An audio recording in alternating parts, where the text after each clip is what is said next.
अस्सलामुअलैकुम दोस्तों, आज की इस वीडियो में मैं बात करने वाला हूं शेड्यूलिंग क्राइटेरिया के बारे में। तो बगैर टाइम ज़ाया किए चलिए शुरू करते हैं। Scheduling criteria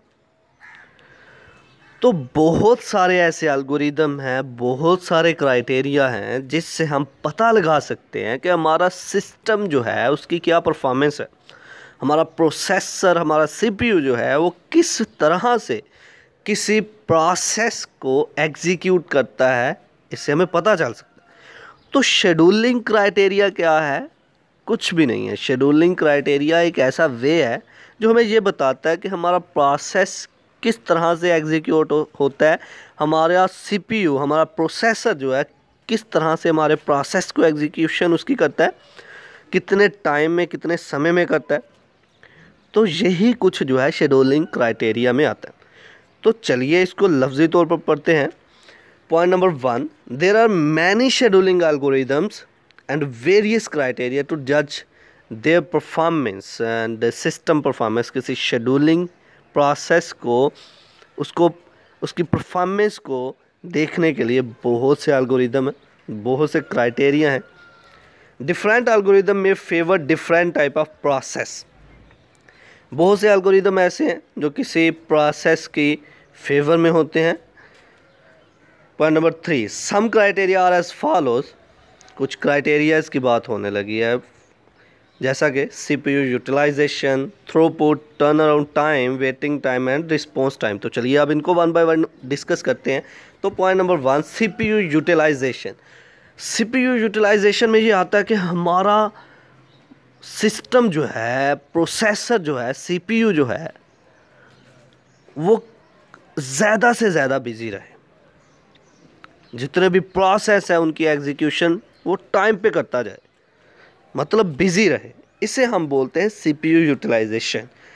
CPU must be as busy as possible in performing different task. बहुत से अगर काम हो, मुख्तलिफ काम हो, डिफरेंट काम हो, उनको परफॉर्म करने के लिए हमारा सीपीयू जो है वो ज़्यादा से ज़्यादा बिजी रहना चाहिए। इसी तरह थ्रूपुट। थ्रूपुट क्या है? The number of processes executed in a specified time period is called throughput. जो सीपीयू ने, जो प्रोसेसर ने टाइम किसी प्रोसेस के लिए स्पेसिफाइड कर लिया और उसी टाइम के अंदर अंदर उसने उस प्रोसेस को एग्जीक्यूट किया, इसको हम कहते हैं थ्रूपुट। मान लो कि एक प्रोसेसर ने, हमारे ने एक प्रोसेस को टाइम दिया कि मैं तुझे 5 सेकंड के अंदर एग्जीक्यूट करूँगा। तो जब वो 5 सेकंड के अंदर उसको एग्जीक्यूट करेगा तो वो हमारी होगी थ्रूपुट। ठीक है। Turn around time, the amount of time that is needed to execute a process is called turnaround time। जितना टाइम रिक्वायर होता है किसी प्रोसेस को एग्जीक्यूट करने के लिए, उसको हम बोलते हैं टर्न अराउंड टाइम। इसी तरह waiting time, the amount of time the process has to wait is called waiting time. वो टाइम जिसमें प्रोसेस को वेट करना पड़ता है उसे हम बोलते हैं waiting time. For example 5 process है, हमारा प्रोसेसर जो है वो बिजी है। प्रोसेसर 1 को उसने पकड़ा और प्रोसेसर 2 को उसने वेटिंग लिस्ट पे डाल दिया हुआ है। अब प्रोसेस जो 2 है उसको उसने वेटिंग लिस्ट पे डाला हुआ है। तो जो प्रोसेस 2 जो है उसका जो वेटिंग टाइम है वो अब चल रहा है कि वो वेट कर रहा है कब मुझे प्रोसेसर पकड़े और एग्जीक्यूट करे। ठीक है। इसी तरह response time, the amount of time between a request is submitted and the first response is produced is called response time.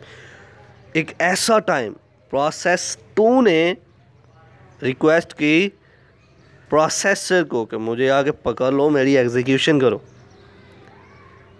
तो प्रोसेसर ने उसकी रिक्वेस्ट को देखते हुए उससे रिस्पॉन्स दिया, जिसे हम कहेंगे रिस्पॉन्स टाइम, कि मैं हाँ तुझे ही पकड़ने लगा हूँ, इसे हम बोलेंगे रिस्पॉन्स टाइम। तो ये कुछ क्राइटेरिया थे, शेड्यूलिंग क्राइटेरिया।